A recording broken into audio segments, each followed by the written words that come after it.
Shalom saudara. Pada hari ini saya akan menyampaikan firman Tuhan dengan berjudul dari kegagalan menuju keberhasilan. From failure to success. Bicara soal kegagalan saudara, saya percaya kita semua pernah mengalami kegagalan. Bahkan mungkin sering, bisa lebih dari 3 kali, 5 kali, 10 kali. Kan saudara, ada gagal dalam studi, dalam ujian naik kelas, ada gagal dalam pekerjaan, gagal. Ada dalam usaha, sering orang usaha gagal. Pak, saya usaha ini gagal, usaha itu gagal, usaha ini gagal, sering gagal saudara. Atau mungkin gagal dalam melamar pekerjaan, gagal rumah tangga. Banyak sekali kegagalan yang kita alami dalam segi banyak hal. Tapi saudara, jangan putus asa. Kegagalan yang kita alami tidak membuat kita menjadi orang gagal. Karena kita ditakdirkan sebagai pemenang, bahkan lebih dari pemenang. Dan kita ditentukan Tuhan untuk sukses. Tuhan berkata, aku datang untuk memberi hidup yang berkelimpahan. Tahu saya saudara, semua orang sukses pernah mengalami kegagalan. Pasti. Gak mungkin orang tahu sukses gak gagal. Semua mengalami kegagalan demi kegagalan. Kalau kita interview orang, Pak, kok bisa sih sukses demikian? Enak sekali. Enak gimana? Dulu kala kita juga mengalami kegagalan sering. Waduh, babak belur katanya kan. Udah bahkan gagal dalam usaha, ditipu orang, dijak kan. Terus banyak sekali kegagalan.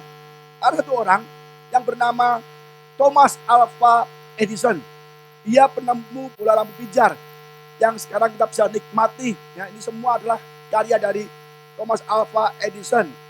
Ketika dia diwawancara, Pak Thomas, kira-kira sebelum kamu menemukan lampu ini, berapa kali kamu eksperimen? Berapa kali kamu gagal? Apakah 100 kali, 500 kali, 1000 kali, atau 10.000 kali? Pak orang menafsir beribu-ribu kali gagal. Ketika ditanya, katanya saya dengar lebih dari 10.000. Tapi apa kata Thomas Alva Edison? Dia berkata, saya belum gagal 10.000 kali. Saya tidak pernah gagal sekalipun. Tetapi saya berhasil menemukan 10.000 cara yang tidak berhasil. 10.000 cara yang salah. Ketika kami tinggalkan cara yang salah, akhirnya kami menemukan cara yang berhasil dan benar. Akhirnya dia menemukan lampu pijar yang kita menikmati hari ini, saat ini di rumah saudara juga. Dan dia juga berkata demikian saudara. Banyak kegagalan dalam hidup, mereka tidak menyadari betapa dekatnya mereka dengan keberhasilan saat mereka menyerah. Jadi Thomas Alva Edison berkata, banyak kegagalan dalam hidup kita semua, tapi kita tidak menyadari betapa dekatnya kita dengan keberhasilan ketika kita menyerah. Saat ini kita mungkin menyerah, Pak, aku dapat lagi, kayaknya aku gak mau usaha lagi. Tapi saudara, sebetulnya itu adalah proses dan hampir saja berhasil, tapi kita buru-buru menyerah. Jadi saudara, Thomas Alva Edison, dia tidak pernah menyerah. Dia berulang-ulang sampai dia menemukan bola lampu pijar ini.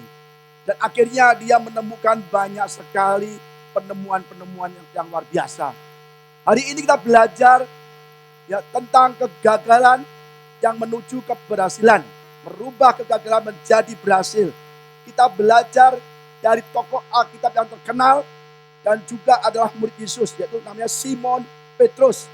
Kita belajar ya, dia sebagai nelayan, juga sebagai hamba Tuhan. Semuanya mengalami kegagalan. Kita belajar saudara. Lukas 5 ayat 1 sampai 7. Demikian bunyinya.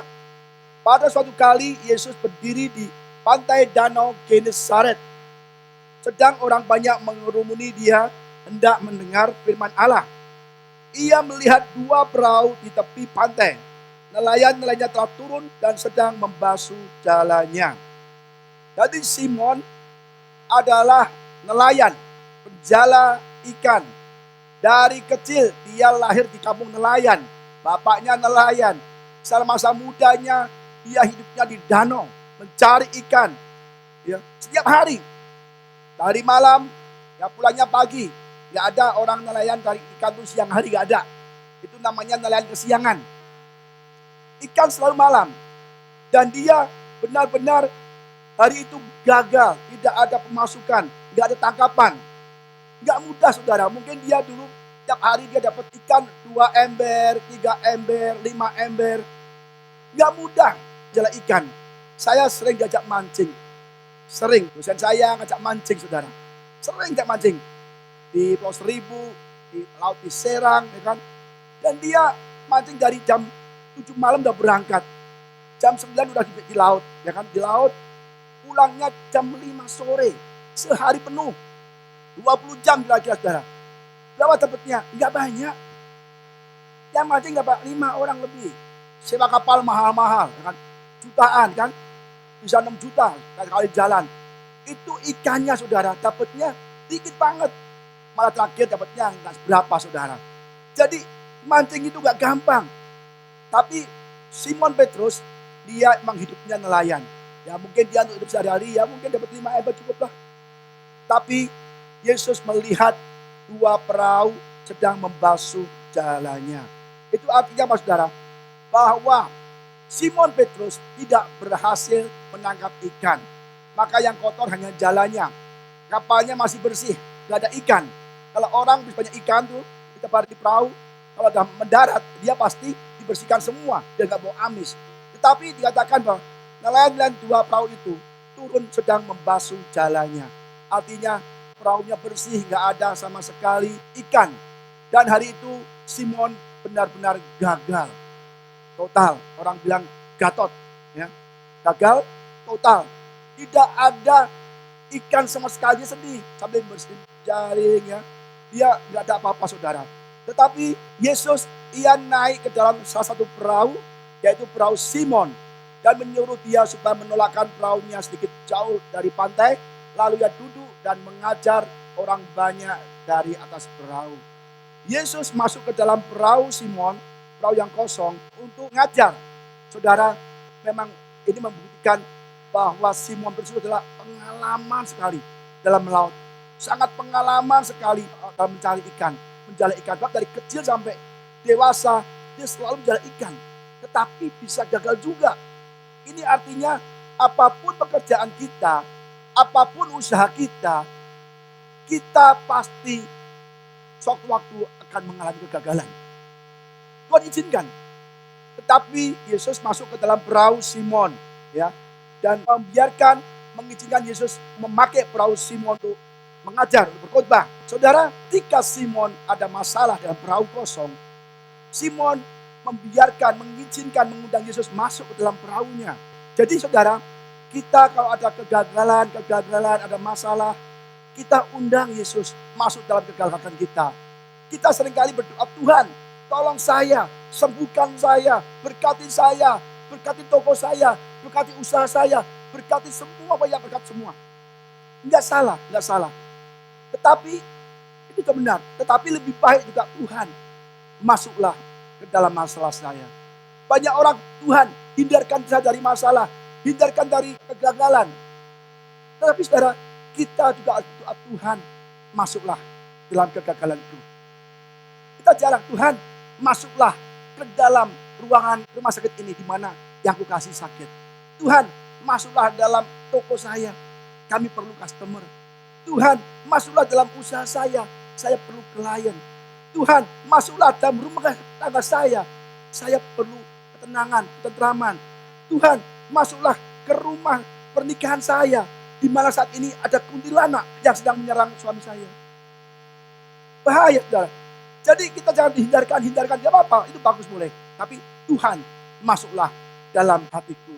Ketika Tuhan masuk dalam perahu kosong kita, rumah tangga, sakit penyakit, keuangan, maka otomatis kita akan keluar dari segala kegagalan kita, saudara. Yesus masuk ke dalam perahu dan mengajar. Ini benar-benar kita harus fokus kepada hadirat Tuhan, lebih dari pertolongan Tuhan, Berarti saudara, kita minta Tuhan beri saya ini, Tuhan beri saya itu, Tuhan beri ini. Boleh. Tapi kita lebih fokus pada pertolongan Tuhan. Tapi kalau kita, Tuhan, masuklah engkau dalam hidupku. Masuklah dalam usahaku. Masuklah dalam pekerjaanku.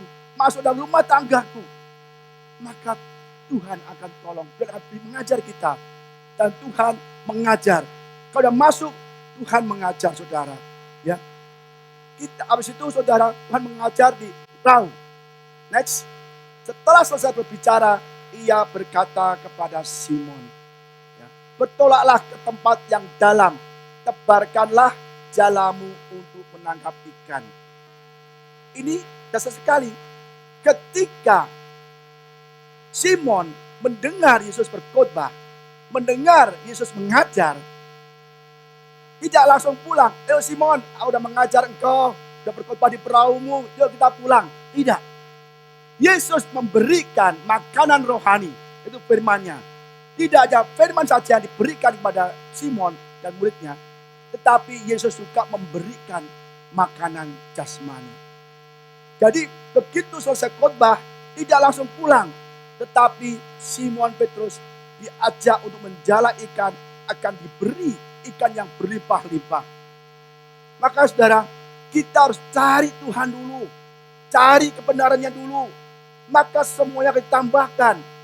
Kita kebanyakan hanya cari berkat, cari kesembuhan, cari mujizat, cari keberhasilan, cari segala yang baik. Tapi kita tidak pernah mencari hadirat Tuhan. Orang yang hanya mencari berkat, mujizat, kesembuhan, orang itu tidak terlalu cinta Yesus. Orang demikian gampang murtad. Ketika dia doa gak diberi, tinggal gereja. Loh Tuhan, hari ini kok gak kasih, biasanya dikasih, doa dijawab, doa jawab, ini gak jawab, kita bisa mutung. Mudah, tinggalkan Tuhan. Kita jaga dulu hubungan ini dengan Tuhan, relationship dengan Tuhan, hadirat Tuhan ada pada kita. Kita tenang aja, gak usah susah-susah saudara. Pernah gak saudara, ada orang-orang datang kepada saudara, minta tolong. Sering kan? Tetapi habis saudara tolong, orang itu hilang aja. Nggak kasih WA, nggak chatting, nggak telepon-telepon, nggak mampir lagi.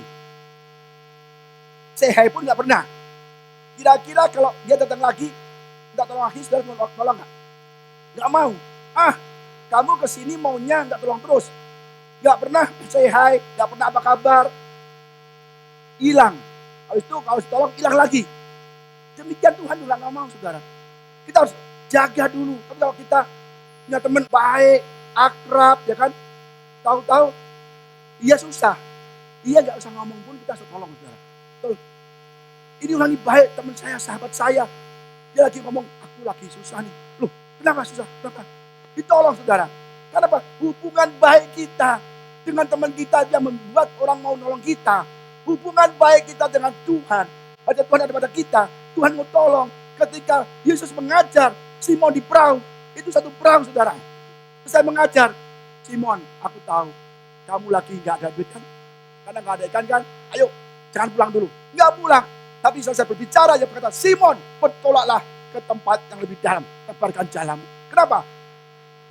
Habis dengar firman Tuhan, langsung diberi kasih berkat. Maka saudara, kalau di gereja, dengar firman Tuhan, jangan main HP. Jangan ngobrol. Karena habis ini, saudara terima berkat dari Tuhan. Amin saudara. Kalau kita di gereja, begini terus, nanti makan bakso ya di sana, jangan enak pecel goreng, aduh jangan. Kita ngobrolnya bakso, petiau, kemolyok, kita firmannya nggak masuk. Tuhan yang mau kita dengar firman, rasakan hadirat Tuhan, pulang kita tinggal santai aja, dan Tuhan akan kasih kita berkat saudara. Jadi di mana ada hadirat Tuhan, selalu ada mujizat.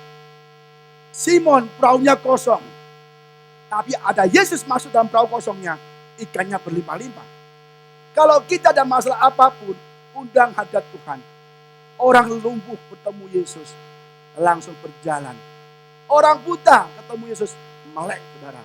Orang kusta, kustanya tahir. Orang mati pun ketemu Yesus, langsung bangkit. Pokoknya ada perjumpaan dengan Yesus, sesuatu pasti terjadi. Yang Yang penting kita sudah ada di hadirat Tuhan.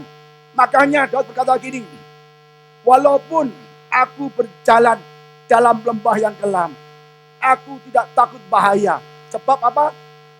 Gadamu dan tongkatmu. Sebab hadirat Tuhan selalu ada padaku, menghibur aku. Daud tidak takut kejar Saul, kejar anaknya mau dibunuh di mana-mana. Dia bilang, aku gak takut walaupun jalan di lembah kekelaman. Tetapi saudara, banyak di antara kita yang sering takut-takut. Aduh, Pak, ini berat Pak. Jangan takut, undang hadirat Tuhan. Apapun pekerjaan kita, pasti kita pernah alami kegagalan demi kegagalan. Simon itu artinya adalah mendengar. Aneh kan? Bapak Simon memberi nama anaknya Simon. Dan dalam bahasa Ibrani artinya mendengar. Maka Simon sering mendengar Yesus mengajar. Maka berkatilah dia. Dia paling sering berkati Tuhan Yesus. Simon itu. Jadi di zaman orang Yahudi kalau kasih nama pasti ada artinya. Kayak orang Jawa lah. Kasih nama anaknya Sugiharto. Apa artinya? Hah? Banyak uang. Biar kelak anakku dewasa Sugiharto. Banyak duitnya. Ya kan? Itu kan saudara. Ada yang untung. Nah, ada nggak Bapak untung? Ada. Supaya kelak dia dewasa beruntung. Ya kan? Ada saudara. Orang Cina nggak mau kalah. Kasih namanya anaknya keren juga. Hoki. Tan Hoki. Woi. Biar Hoki terus kan. Iya. Makanya banyak anak namanya Hoki. Cuan. Ya kan? Acuan. Ya kan? Terus Pacai. Tan Pacai. Ui Pacai kan. Tan Ului. Waduh. Namanya berbau-bau uang semua. Pacai Ului. Ya kan? Hoki. Ya kan? Semua. Gak ada orang tua. Orang Chinese kasih nama anaknya Bocuan. Gak ada. Tan Bocuan, ya kan? Gak ada. Apalagi Tan Bolui, Bocai, waduh, Bocengli, Bokangguan, gak ada saudara. Gak ada. Kalau ini nama-nama gak baik kan, kegagalan, ya kan gak kaya, nanti dia gak punya duit, ya kan gak pernah untung kan, gak kasih. Saudara, makanya orang Kristen gak pernah kasih nama anaknya Yudas Iskariot. Anak ada gak? Kamu mau nggak saya baptis dengan nama Yudas Iskariot? Ada yang mau? Bisa saya baptis. Kita kasih nama Yudas Iskariot. Kan? Pasti nggak mau, marah-marah. Jadi memang demikian saudara. Maka Simon mengajar. Dan dia lempar jala saudara. Tapi dia bilang gini. Kita lihat, Yesus itu baik sekali. Ya. Dia nolong Simon. Kan Simon mau dengar firman-Nya. Mau memanggil Yesus masuk dalam perahunya. Apa terjadi? Dia dapat ikan yang banyak sekali, berlimpah-limpah. Dia ngomong gini, Tuhan, aku tahu bahwa aku tuh udah mancing, udah menjala ikan, nggak dapat apa-apa Tuhan. Aku tahu aku gagal, sadar aku gagal. Tetapi aku percaya apa kau katakan. Simon itu gagal, bukannya dia malas bekerja. Dia bilang semalam-malaman aku mencari ikan. Banyak orang gagal hidupnya karena malas. Lain. Kalau kita gagal karena malas, Tuhan tidak akan tolong. Simon bekerja semalam-malaman. Guru, telah sepanjang malam kami bekerja keras, kami tidak menangkap apa-apa. Tapi karena engkau menyuruhnya, aku akan mendapatkan jalan juga. Jadi Simon bukan orang malas. Semalam-malaman. Dia bekerja, menjala ikan, di sana tebar gagal, di sini gagal, sampai pagi dia gagal. Maka Tuhan tolong. Jangan sampai kita malas kerja, berdoa Tuhan, berkati aku Tuhan. Aku pengen beli motor, pengen beli sepeda, pengen beli mobil. Nggak bisa. Karena kita malas. Kalau kita malas dan kasih, minta terus nggak bisa kerja kita. Saudara, ada bagian yang kita lakukan. Simon melakukan bagiannya. Bekerja semalam-malaman. Dia gagal. Tapi minimal udah bekerja keras. Bekerja keras semalam-malaman. Tetapi tidak dapat ikan. Seringkali kita juga demikian saudara. Udah kerja. Usaha ini gagal. Usaha ini gagal. Mau cari klien susah. Multi level cari ini susah. Ketemu kita kayaknya mau kabur aja orang itu. Ada kan? Kayaknya orang bilang, lu kayaknya belum rezekinya deh. Kayaknya lagi bohongi, ya kan? Banyak orang gitu. Kayaknya kamu lahirnya bulan apa ya? Nah, akhirnya ada gitu orang tanya lahirnya. Ya kan? Semua ditanya semua. Padahal Memang Tuhan kadang-kadang izinkan itu terjadi. Simon juga demikian saudara. Tapi akhirnya dia ngomong, Tuhan aku lakukan walaupun tidak masuk akal. Ya dong, malam itu tempatnya ikan banyak dapat dicari. Tempatnya banyak ikan itu malam. Gak ada siang-siang itu ikan ada. Gak ada jarang. Malam. Kalau malam aja gak ada Yesus untuk guru. Apalagi siang hari ini. Udah pagi, udah banyak matahari terang. Pasti gak ada. Udah gak waktunya lagi. Gak zamannya lagi cari ikan. Tetapi engkau yang menyuruhnya, aku akan menebarkan jala juga. Wah, keren saudara. Ikannya banyak banget dicari saudara. Lihat hasilnya. Dan setelah mereka melakukannya, menebar jala, mereka menangkap sejumlah besar ikan, sehingga jala mereka mulai koyak. Lalu mereka memberi isyarat pada teman-temannya di perahu yang lain, perahu yang kosong juga, supaya mereka datang membantunya. Dan mereka itu datang lalu bersama mereka mengisi kedua perahu itu dengan ikan hingga hampir tenggelam. Coba bayangkan. Simon Petrus sehari-hari mencari ikan. Hanya mungkin 3-5 ember maksimal. Tetapi ketika dia invite Jesus into the boat, mengundang Yesus masuk dalam perahunya, apa terjadi? Kegagalan total itu saudara bisa menjadi keberhasilan yang berlimpah-limpah. Satu perahu penuh, hampir tenggelam. Bro, lu perahu kosong kan? Iya, come here, come here. Kan? Itu bahasa kerennya kan. Ngapain? Udah masuk sini. Habis itu saudara, ngapain? Isi perahu, kita kewalahan. Bayangkan saudara, satu perahu penuh, ada perahu kosong, penuh lagi. Dan bahkan hampir tenggelam. Saya percaya, kalau ada 3-5 perahu, akan penuh semua. Ingat, yang satu buli minyak, seberapa banyak bejana yang kosong, itu diisi. Ketika nggak ada bejana lagi, stop. Seberapa banyak ada perahu, diisi penuh. Tetapi sudah ada 2 perahu aja. Harusnya Simon Petrus WA. Sewa kapal temennya. Aku WA nih. Aku butuh kapal. Cepat kemari. Gitu ya. Nggak ada zaman dulu saudara ya. Tapi itulah kenyataannya. Mungkin saat ini kita mengalami kegagalan. Ya kan. Omsetnya nggak seberapa. Nggak ada omset awalnya COVID begini. Cari omset susah banget. Satu orang beli aja. Kita bilang terima kasih Yesus. Gitu saudara. Saya alami kok. Nggak ada omset. Begitu ada orang beli.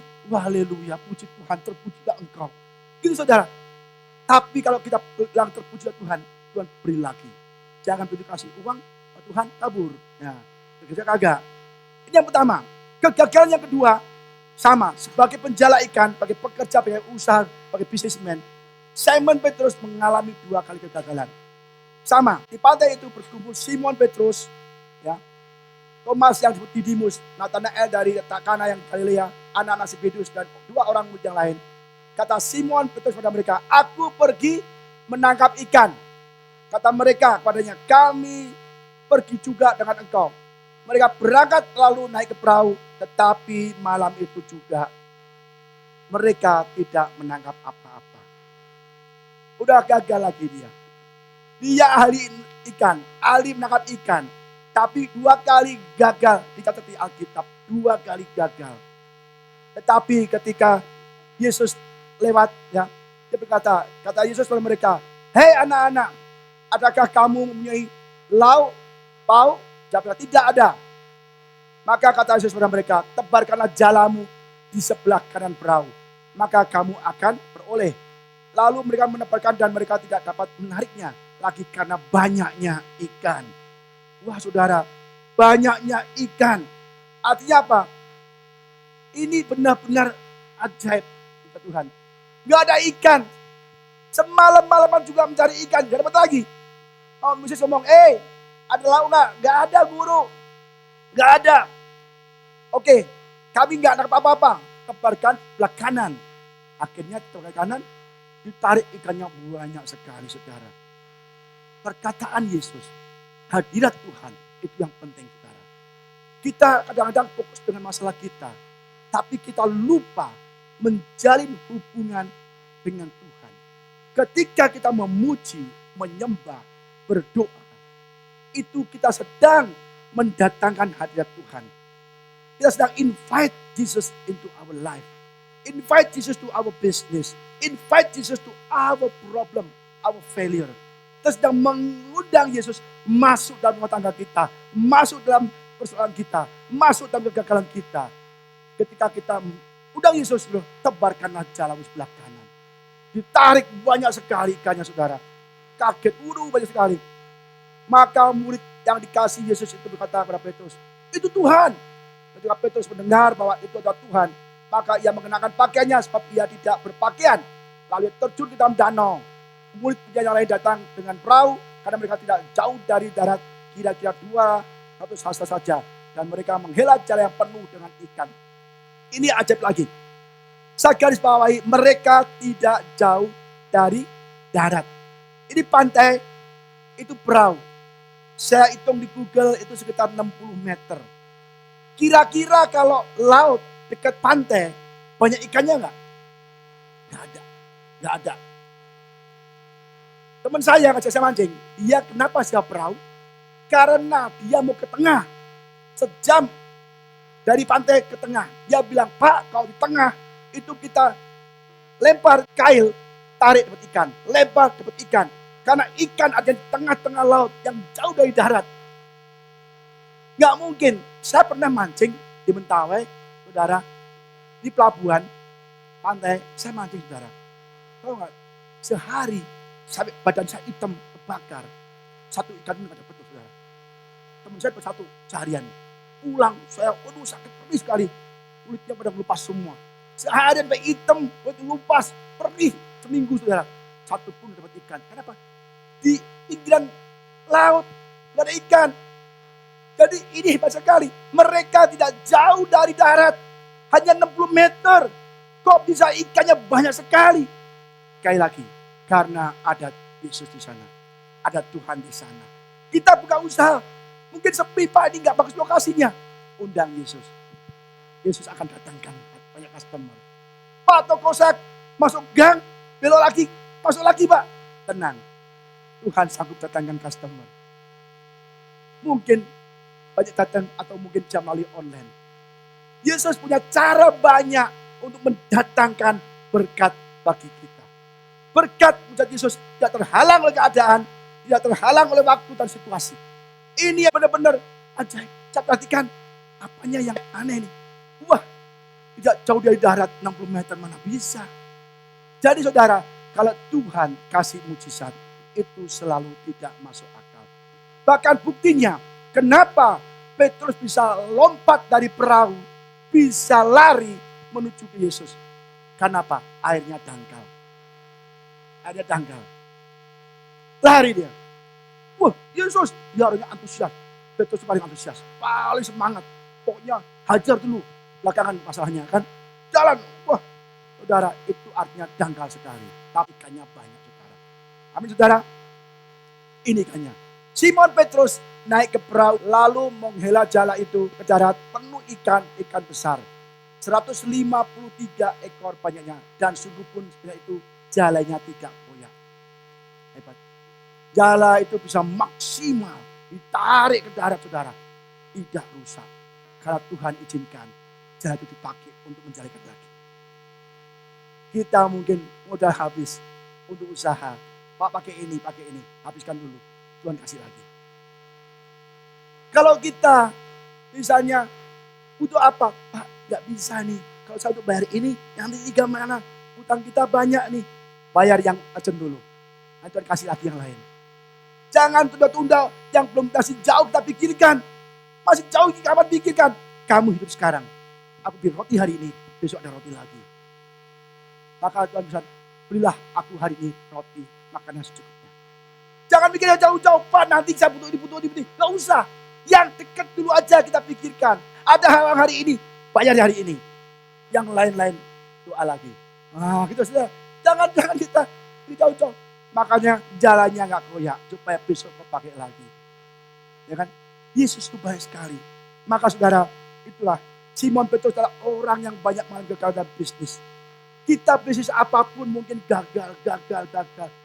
Kita jangan berhenti, jangan menyerah. Karena dekat sekali dengan keberhasilan. Ada seorang yang kaya raya, sukses sekali, saudara. dulu adalah orang miskin. Dia kerja gagal, lamar sekolah gagal, lamar kerjaan gagal, pokoknya mau jadi apapun gagal terus saudara. Sekolah gagal, kerjaan gagal, semua gagal. Tetapi dia jadi konglomerat yang luar biasa sekali, yang amalnya gede, yang dia baik. Namanya Jack Ma. Tahu Jack Ma saudara? Bukan yang jual soto di pinggir jalan itu bukan ya. Jack Ma bukan yang jual di pancoran, bukan. Ini Jack Ma orang China. Orang yang kaya raya, hebat. Waktu diwawancara, kamu kok hebat. Uang kamu banyak banget. Dari mana? Hebat. Tapi kamu nyali saya hebat. Kamu gak lihat belakang saya dulu. Berapa tahun lamanya. Saya kerja apapun gagal. Kerja apapun gagal. Orang melihat enaknya saja. Gak melihat jerih payahnya. Wah lu enak naik mobil. Lu gak tahu naik mobil. Gua mencicil lu. Tiap bulan sampai mata saya melotot. Gak tahu kan. Kerja keras. Dan saya hidupnya mobil. Duitnya. Kita gak lihat bagaimana cara mencicil. Nah, kalau orang Jawa bilang mencicil gini. Mencicil. Ya kan? Gak tahu susah payah kita.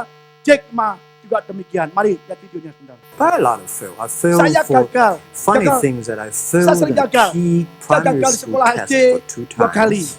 And I failed Saya gagal 3 3 kali times di for sekolah the menengah. middle schools. You know, for 3 years I tried to 3 fill in the tahun universities. saya So I gagal applied di kelas. jobs for 30 30 times. tahun Got kali apakah rejected. saya pernah gagal?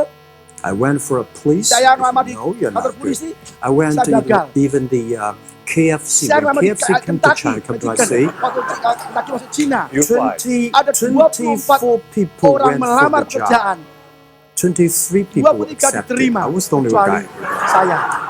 And we went for police. Saya ngelamar ke 5 polisi. people, Jadi 4 of polisi. them accepted. 5 I was the only orang guy that I terima was ngelamar. received. 4 diterima. Saya So gagal. for me, being Saya sering turned down, turun. rejected. Saya sering Oh, by tolak. the way, I told you that I Saya applied for pernah Harvard lamar di for Universitas 10 Harvard. times rejected. 10 kali I saya know you ditolak. rejected. I just want to say that. Yeah, sorry Kita now. mungkin sering ditolak juga. I think we have to get used Kita to it. terbiasa We're not that dengan good. kegagalan-kegagalan Even itu. today, Walaupun we sekarang ini still have a lot of banyak people orang yang reject menolak us. kita.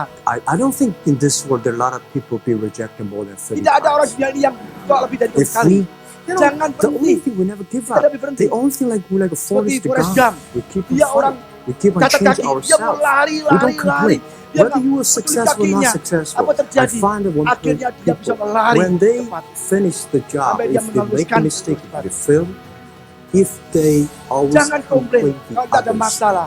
this Jangan guy nyalahkan will orang not come lain. back. Maka kita If jangan the guy banyak sukses. only check himself, Di hidup kita. yeah, something wrong Apakah with here, apa yang something wrong salah? with there, Apa yang this salah guy itu has to go. dan kita akan punya harapan. Amin saudara. Jadi Jack Ma ini dia ngelamar di SD, sekolah di SD gagal, SMP gagal, kuliah pun dia gagal, lamar kerjaan 30 kali gagal. Dan dia ngelamar bahkan di kantor polisi, 5 yang melamar, 4 diterima kecuali dia. Katanya, aku ditolak tadi. Lamar di Kentucky, ada berapa orang tadi? 30 orang ya. Itu 25 ya. 24 diterima, satunya ditolak dia sendiri. Jadi dia banyak mengalami penolakan, kegagalan. Tapi dia bilang, hidup di dunia ini memang penuh kegagalan. Kita semua tidak pernah mengalami kegagalan lebih dari kamu katanya. Tetapi kita jangan menyerah, jangan salahkan orang lain. Jangan. Tidak boleh salahkan istri kita. Kamu sih gara-gara kamu. Kalau aku begini kan hidup berhasil. Ya kan? Lalu salahkan suaminya. Kamu sih kalau kamu berani tabrak dulu udah sukses kita. Kalau kita buat cabang pasti kita sukses. Lu sih menghalang-halangi kita. Buka cabang dihalang-halangi, bukan dihalang-halangi. Bahkan gak usah sukses. Kita sering menyalahkan keadaan. Seperti Adam. Gagal. Allahku, bapakku, bukan aku loh. Ini istri nih. Yang kau beri aku ini yang bikin saya dosa nih. Istri bilang gini, Hawa, ini ular nih. Kita kadang-kadang sering menyalahkan orang lain. Tadi Jack Ma bilang, jangan menyalahkan keadaan atau orang lain. Tapi kita cek, di mana salahnya. Salah itu, salah ini, salah itu. Maka kita akan mengalami kesuksesan. Jadi, Petrus mengalami kegagalan dalam penjara ikan. Ada lagi, akhirnya Tuhan promosikan. Ya kan? Kata Yesus, jangan takut. Mulai dari sekarang, engkau akan menjala manusia. Gila, hebat banget. Dari menjala ikan, yang nilainya murah. Petrus menjala jiwa, menjala manusia. Enggak 2-3 orang. Itu 5.000 orang sekali khotbah, 3.000 baptis. Keren saudara. Dari penjala ikan menjadi penjala jiwa. Petrus antusias lagi. Wah, penjala jiwa, optimis, antusias, semangat, imannya gede. Apakah dia nggak mengalami kegagalan? Dia juga mengalami kegagalan dalam pelayanan. Kita lihat Matius 26 ayat 33 dan 35 ya. Petrus menjawab, biarpun mereka semua tergoncang imannya karena engkau, aku sekali-sekali tidak. Hebat nih. Dia kata, guru, semua goncang imannya. Aku tidak, aku percaya engkau. Wah. Kedua dia ngomong lagi. Kata Petrus padanya, sekalipun aku harus mati bersama-sama engkau, aku tak akan menyangkal engkau. Dia orangnya hebat, antusias, semangat. Kalau aku mati pun mau demi engkau Tuhan Yesus. Akhirnya semua muridnya lain pun juga karena demikian. Apa yang terjadi? Dia melayani Tuhan, melayani Yesus. Dalam bidang kasmani, usaha dia gagal 2 kali dipulihkan berlimpah-limpah. Dalam bidang pelayanan, Petrus semangat sekali. Tapi apa terjadi? Dia juga mengalami kegagalan-kegagalan. Ketika Yesus ditangkap, dia menyangkal 3 kali. Matius 26 ayat 69-74. Sementara itu Petrus duduk di luar halaman, maka datanglah seorang hamba, hanya hamba aja nih, hamba perempuan. Kepadanya, katanya, engkau juga selalu bersama-sama dengan Yesus orang Galilea itu. Apa kata Petrus? Tetapi ia menyangkalnya. Petrus menyangkalnya. Depan semua orang, katanya, aku tidak tahu apa yang kau maksud. Padahal dia bilang, guru, kalau engkau mati pun aku rela mati. Aku tidak akan tinggalkan engkau. Tetapi dia menyangkal. Pertama, ya. Kedua, dia nyangkal lagi. Ketika ia pergi ke pintu gerbang, seorang hamba lain melihat dia dan berkata kepada orang-orang yang ada di situ, orang ini bersama-sama dengan Yesus orang Nazaret itu. Tadi dia menyangkal, sekarang apa? Ia menyangkal pula dengan bersumpah, aku tidak kenal orang itu. Aku tidak kenal Yesus. Pertama menyangkal, kedua menyangkal dan bersumpah, aku tidak kenal Yesus. Yang ketiga kali saudara, tidak lama kemudian orang-orang yang ada di situ datang padanya, Petrus berkata, pasti engkau juga salah satu seorang dari mereka. Itu nyata dari bahasamu. Maka mulailah Petrus mengutuk dan bersumpah, aku tidak kenal orang itu. Orang yang hebat dalam pelayanan, orang cinta Tuhan katanya, aku cinta engkau, aku tidak akan tinggalkan engkau, mati pun aku mau. Ketika ada ancaman, ada masalah, dia menyangkal 3 kali. Dan menyangkalnya gradasi saudara. Dia menyangkal, kedua menyangkal dan bersumpah, ketiga mengutuk dan bersumpah. Petrus mengalami kegagalan dalam pelayanan. Tapi Petrus orangnya tuh orang baik. Dia benar-benar cinta Tuhan. Dia mau menyesal. Maka teringatlah Petrus akan apa yang dikatakan Yesus padanya. Sebelum main berkokok, engkau telah menyangkal aku 3 kali. Lalu ia pergi keluar dan menangis dengan sedih. Ini kelebihannya. Dia tahu dia menyangkal. Dia tahu ingat kata Yesus bahwa aku akan menyangkal 3 kali. Ketika dia benar-benar menyangkal, dia sadar. Dia menangis, menyesal, dan bertobat. Lain sama Yudas Iskariot. Dia menyangkal Yesus, menjual Yesus, dan dia nggak bertobat, dia gantung diri. Jadi lain. Saudara, apa bedanya Yudas sama Petrus? Kalau Yudas dia menyangkal, dia nggak bertobat, dia mati. Tapi Petrus, dia menyangkal, dia bertobat, dan dia undang Yesus dalam hidupnya melalui kuasa Roh Kudus. Dia dipromosikan Tuhan. Dia pelayan yang hebat sekali. Ketika ada hadirat Tuhan, itu aku berikan padamu orang yang lumpuh dari sejak lahir. Dia bisa berjalan. Artinya saudara, hadirat Tuhan yang mengangkat kita dari kegagalan. Kita jangan bilang, Tuhan tinggalkan aku dari kegagalan. Justru Tuhan akan bekerja di dalam kegagalan kita. Tuhan tidak hindarkan Daniel dari lubang singa, dari gua singa. Tetapi Tuhan hadir di dalam gua singa. Tuhan tidak hindarkan Sadrak, Mesak, Abednego dari tungku api yang dipanaskan 7 kali. Ketika dilempar, Tuhan baru masuk. Hadirat Tuhan yang tidak membuat mereka terbakar.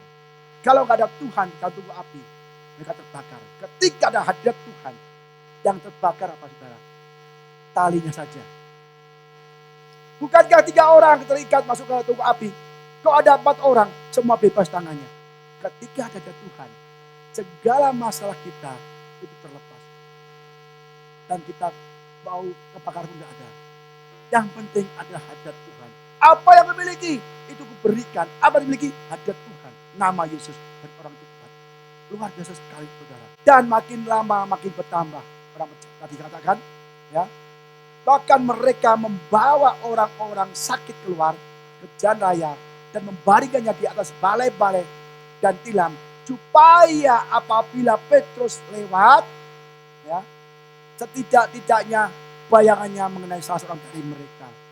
Dan juga orang banyak dari kota-kota di sekitar Yerusalem datang berduyun-duyun dan membawa orang-orang sakit dan orang-orang yang diganggu roh jahat, dan mereka semua disembuhkan. Saudara, Petrus punya hadirat Tuhan. Apa yang kupunya? Nama Yesus. Apa yang punya? Hadirat Tuhan. Dia berjalan nih. Bayangannya aja kalau orang-orang sakit sembuh. Saudara. Petrus itu dasar sekali. Itu benar-benar ada hadirat Tuhan. Saudara. Jadi kita undang hadirat Tuhan. Ketika Tabita atau Dorcas itu mati, Petrus bisa sembuh. Jadi saudara, mungkin saat ini kita mengalami kegagalan, pekerjaan, usaha, pernikahan, rumah tangga, kesehatan, studi, pelayanan, atau memiliki keturunan, belum dapat keturunan, gagal apapun membayar tagihan-tagihan kita. Saudara, invite Jesus in. Undang Yesus masuk dalam perahu kita. Perahu kosong kita apa? Tuhan masuk dalam perahu rumah tanggaku. Perahu masalah keuanganku, pernikahanku, pekerjaanku, pelayananku, masuklah Tuhan. Maka saya percaya, saudara akan dinaikkan Tuhan, dipromosikan Tuhan dengan berlimpah-limpah. Rubahlah kegagalan kita menjadi keberhasilan. Change our failure to success. Bagaimana merubah kegagalan menjadi kesuksesan? Tadi kita belajar, saya rangkum saudara. Saya rangkum nih. Bagaimana merubah kegagalan menjadi kesuksesan? From failure to success. Pertama, undang Yesus masuk dalam perahu kegagalan kita. Harus diundang. Kita jangan keras hati, jangan sombong. Akuilah kegagalan kita di hadapan Yesus. Guru, aku sudah semalam-malaman mencari ikan, tapi tidak dapat apa-apa. Gagal lagi, guru, tidak ada lauk. Aku sudah bekerja semalam, tidak dapat lauk, tidak dapat ikan. Akui, banyak orang ketika undang Yesus, dia berdoa sama Yesus, menyalahkan orang, Tuhan, ampuni gagal gara-gara si A, si B, si C, gara-gara ini, gara-gara COVID. Jangan saudara. Akui kesalahan kita. Di mana salah kita? Di mana kesalahan gagal kita? Di mana? Cari sumbernya. Dan Tuhan, ternyata gagalnya di sini. Tolong kami Tuhan. Dan dengarkan apa yang Yesus katakan. Akui kegagalan kita. Dengar apa kata Yesus. Pak, saya nggak dengar kata Yesus. Kita bisa mendengar kata Yesus melalui firman Tuhan. Saya sering gagal. Dalam usaha, dalam apapun saya gagal. Tapi saya dengar firman Tuhan. Saya baca, ternyata begini caranya. Saya lakukan apa kata Tuhan. Dan akhirnya Tuhan mulai angkat kita dari kegagalan menuju keberhasilan. Dengarkan kata Yesus. Dan lakukan apa kata Yesus. Lakukan apa Yesus perintahkan. Walaupun gak masuk akal saudara. Lakukan saja. Guru, gak mungkin. Udah siang hari. Guru, semalaman saya gagal. Guru, ini udah gak zamannya lagi. Guru, banyak saingan. Guru, banyak kompetitor. Guru, lagi sepi karena COVID. Saudara, percayalah. Firman Tuhan akan membuat saudara sukses dan berhasil. Walaupun gak masuk akal. Bukan zamannya. Kita kalah sama yang muda. Berdoa saja. Tuhan berikan berkat yang berlimpah-limpah. Maka kita ibadah sungguh-sungguh saudara. Kita perlu Tuhan. Kita perlu Tuhan. Kalau kita butuh Tuhan, kita harus undang hadirat Tuhan. Masuk dalam rumah tangga kita. Maka saya percaya Tuhan rubah kegagalan menjadi keberhasilan. Berikan bagi Tuhan